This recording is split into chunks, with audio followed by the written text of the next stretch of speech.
Day 7 tayo mga lods. So, hindi na tayo gumagawa sa taas yan. May nagpa-partition na yan. So, nilalagyan natin ng mga flexible. Flexible lang yung ginagamit natin sa installation, sa pag-wiring natin ng lightings and outlet mo. So, yan. Ito yung umakyat natin na power para sa ilaw and outlet. Itong dalawa na ito. Then may spare na dyan na dalawang wire para kung merong ilalagay na dito kung AC or may nakabang na dalawa. So naglagay tayong dalawang junction box para sa lights and isa is para sa ilaw. Ito sa ilaw and sa outlet. So gagawin natin, pwede natin isama na yung magkakasama sila sa isang lang. Kumagsa na dalawang line ng outlet, dalawang line ng ilaw. So apat. So pwede naman siguro ilagay yung apat na wire dyan sa magkasama yung circuit ng outlet and ilaw. Pag-isay na lang natin para isang takbuhan na lang yun, yung junction box na yun. Junction box na yun dyan. So kasama na yung ilaw and outlet. Then yun na rin yung yun na rin yung magbabato ng para sa outlet. Kaya makikita nyo may isang pipe flexible na galing dito bumaba dun sa ng outlet yun. So ilan natin ang wire. Kung dito natin kukunin din yung routing ng outlet, ito rin dadaan. Yung isa-isahin na rin mo. Doon na rin dumaan sa may switch. Siguro ganoon na lang para hindi na kasi dito na yung switch, nasa ilalim na yung outlet. Doon na rin natin padadaanin yung yung para sa outlet yan, katulad yan. Switch, outlet. Isang takbuhan lang tayo dito. Then mababa na lang sa switch. Then sa outlet and outlet. Wala din. Iniila na natin ng wire. Yan. So yung switch, yun. So, kasama na rin sa outlet. So dadagdagan na lang natin ang wire yun. Kasi natin yung sa outlet yun. Kaya isang switch wire, isang outlet wire. Dito natin paladaanin. Then doon sa switch, ang biniling switch ay yung electronic type. So electronic type yung switch, lalagyan natin ng neutral yung switch na ilalagay dito. So yun yung natin. Kung single way itong itong room na to, na 2 wires lang dapat, dadagdagan natin sa magiging 3 mga lalo. Kasi gawa ng may neutral may neutral or may line to yung switch na electronic. So gawin natin 3. Then dalawa sa outlet. Kaya magiging 5 wire yung mapapalagay dyan.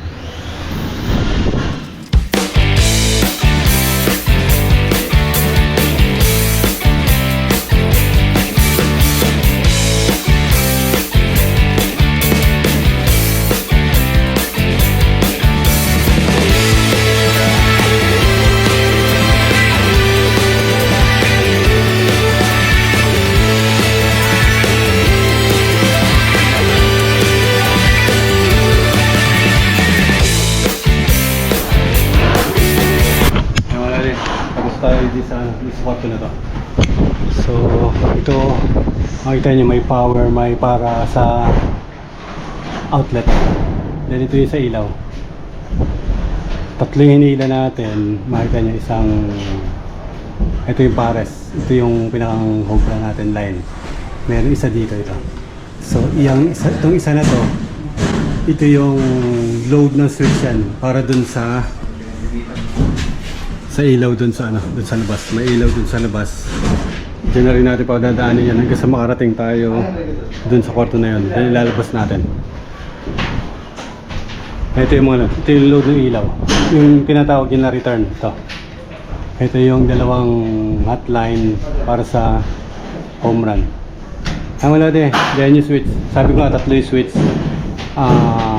Line 1, line 2, line 1 or neutral, then isang load na switch. Ayan. Kaya 3 yan. Ito. 3.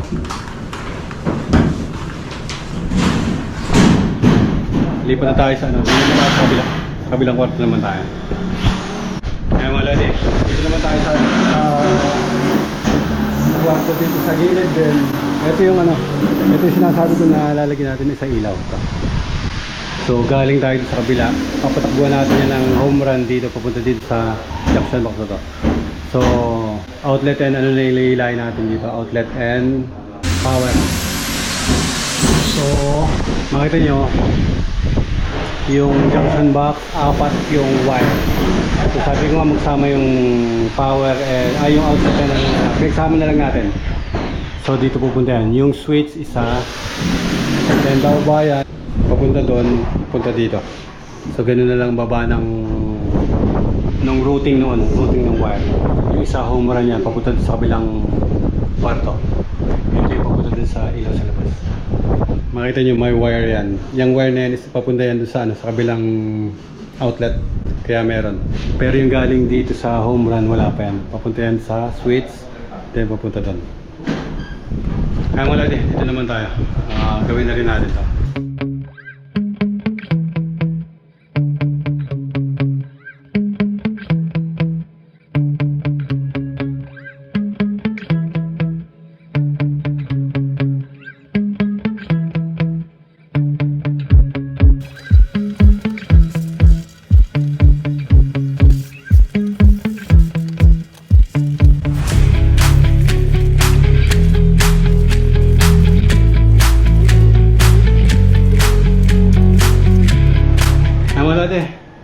So tanghalian na, kain muna tayo. So iniilan natin ang ng switch muna. Ito yung binutas nila na ano, dinabas nila yung tubo dito. Pero kailangan natin idikit dito sa stud dito sa paring. Para naka-permis yung ano natin, yung box natin.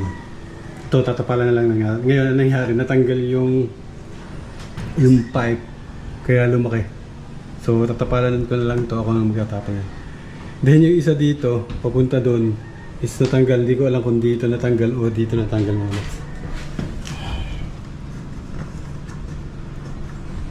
So natanggal doon sa pagkakaano nung yung holder niya, yung connector ba mga lodi. So yun yung problema natin ngayon. Subukan natin tanggalin itong ibang tornilyo, itong rivet na to. Then nare-rivet natin panibago para malagay ito dun sa ano, sa outlet na yun. So yung mga lodi, may mga pagkakataon may ganyan, may nagkakaroon ng problema muna. So hindi na secure maigi yung connector dun sa flexible. Kaya yun na nangyari, natatanggal dun sa connector. Kaya pag ano natin ng wire, ay nakatulad dun, nalaglag na. So kain muna tayo mga lodi. Kain muna. And wala na rin wire. Wala lang yung wire.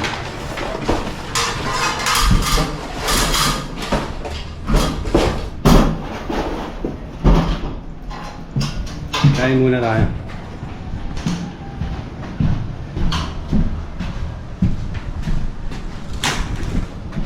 Opya. Ito yung connector na nabili sa online, nabili ito muna. Sa online ito nabili. Hindi siya ganun ka permis dito sa sa lock. So ganyan talaga mga lads. Minsan may mga pagkakataon binibigyan tayo ng problema ng trabaho, pero kailangan natin na gawin yung trabaho. So hindi naman natin pwede iwan yun ng ganun lang mga lads. So yun mga lads, kakain muna ako. Then pagbalik, puro splicing na lang tayo. Hand splicing. Then ito, sementoin natin yung mga yan.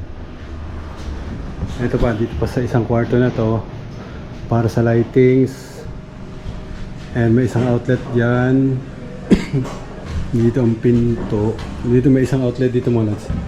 So kung may kama dyan, pwede na dito yung isang yung isang dito na lang siguro. Sa ano na to, sa partition na to. Dito na natin lalagay. One eternity later.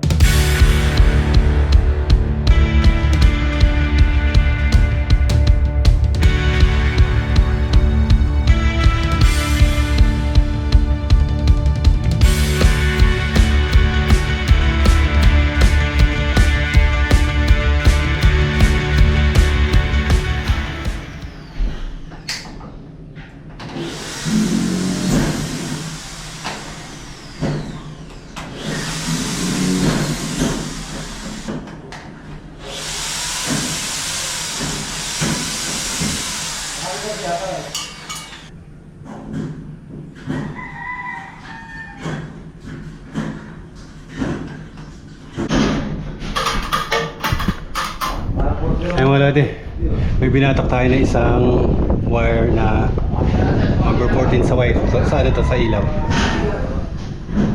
Bali, yung binatak ko na yun kasi wala marking eh. Ang marking ko lang is ito, yung para sa line 1 ko. Hindi ko napagsama to katulad dito mga lods. Ayan, makatulad nyo. Line 1, ayun yung isa wala. Pero magkasama silang dalawa eh. Dito wala akong napagsama. Kaya senior ball ko, binatak ko na lang. Ito yung ano, ilaw kasi ito isa na to, ilaw to. So ang power ng home run is ito. So junction box tayo ng ilaw and outlet. Magsama na ito mga lods, pinagsama ko na. Kasi yung gamit. So pinagsama na natin dito sa room. Ito room to. Makikita nyo naman doon sa video. So pinagsama natin yung ilaw and outlet para isang ano na lang, isang takbuhan na lang. So yung itim ay ito yung para sa ilaw, then yung white is yung sa outlet. So sa ilaw meron tayong yun mga natin. Yun ang pinaka home run na ilaw ito. Ayan home run sa outlet. Ayun yung box na yun, yung bumaba na yun. Yun sa baba. So tatlo yung naka ano dito, tatlo yung naka wire. Isang line 1, line 2 ng power. Then yung isa switch to ng ano, ng ilaw. Merong ilaw doon sa labas. Dito dadaan. Papunta doon mga lodi. Doon sa kabilang side na yan. So ito yan. So ito yung binatak natin na to. Ito isa na to. Then yung dalawa is ito yung home run na pupunta doon sa kabilang junction box. Ito switch. Ayan mga lodi, switch. So bakit single switch lang pero tatlo yung wire mga lods? Lalagyan natin ng power tong switch to 20 volts, line 1, line 2, line 1 or neutral. Kasi electronic type yung switch na gagamitin. So lalagyan ng power. Kaya merong line 1, line 2 or neutral. Then meron tayong load no switch. Ito yung pinaka-load no switch, yung pinaka-ilaw. So yan mga lods. So ilagay ko na lang muna to. Then i-ano natin to, splice natin, then tape natin. So ito yung home run para dito sa galing sa home run, galing sa panel. Then ito yung papunta to sa next na junction box. So pares may tape naman to. Makita nyo may tape na white yan. Then yung line to natin or yung pinaka-neutral nyo.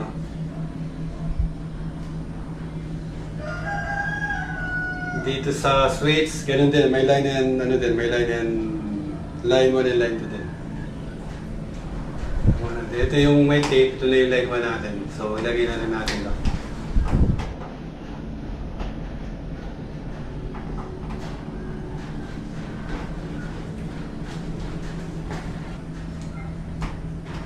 Ayan malads. Line 1 na ang ilaw. Then neutral ng ilaw. Palalagyan na tayo ng ano dito para sa neutral ng ilaw natin. So habaan na natin to. Then yung natira is ito yung sa ilaw na papunta dun sa likod. So ikakapit na natin. Ito yung iniila ko kanina.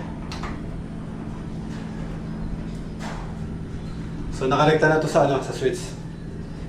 Ayan mga lods. Sa ilaw, line 1, neutral natin. So yung neutral, may bibili tayo sa neutral dito mga lods. Ito na lang siguro. Ito yung neutral natin. So papatakin ko na lang ulit yan doon sa switch. Then, yung natitira, ito yung pinaka-load na switch o yung tinatawag nyo na return or return mga lods. Ito na lang, bali yung neutral na nilagay natin. Dapat pala hindi pa natin ito na. So, lagyan na muna natin ito na ng mahabang wire. Yung mga lods, so nilagyan na natin ang wire para sa ilaw. Ito na yung mga lods. So, yung ilaw natin, yung load na switch, then ito yung neutral line or line 2 natin. Tapean na natin yan. Kaya mga lods, para sa ilaw. Then yung natin tira outlet. So dun sa outlet, sa convenience outlet, ano to, tatlong room. Wala namang ibang magiging load yung mga ano na yan, yung mga convenience outlet na yan. Pinakamataas na yung ano, yung electric fan mga lods. Hindi pinakamataas na wattage siguro na mapapasaksak dito sa ano, sa room. Ang wala din. So susunod na natin tong outlet. So ilalagay natin na rekta na yung ano, yung receptacle. Pero yung length nung wire ng ilaw, makita nyo mahaba to. So, pag nagkaroon ng kisame dito, hanggang dito naman ano ng kisame. So, lampas na tumarap. Yan. So, meron siyang clearance, makakagalaw-galaw na siya.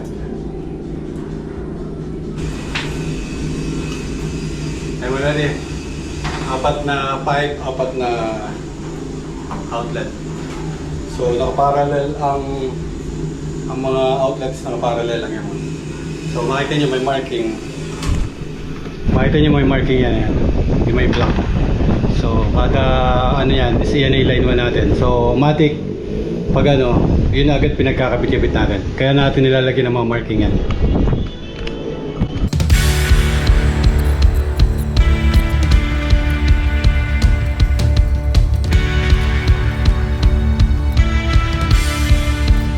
So, ano to, room, ano yung ilalagay dito, electronic type na switch.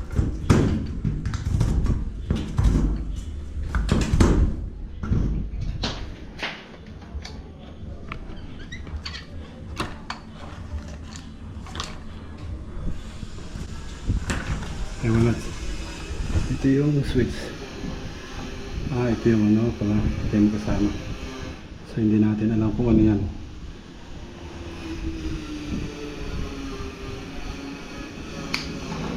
Ito ang line 1 line 2. Ngayon ang masusunod, yung kinabit natin sa taas. Yun yung masusunod. Hinagal. So, batakin natin yung isa. Para makita natin yung hindi na tayo mag-loop check pa. So ito yung pinaka-load no switch. Yung dalawang natitira doon, yun yung power. So babalakin ko to. Ayun, yun. So yun yung load ng ano. Yun yung pinaka-load no switch. Ito. Then ito yung power.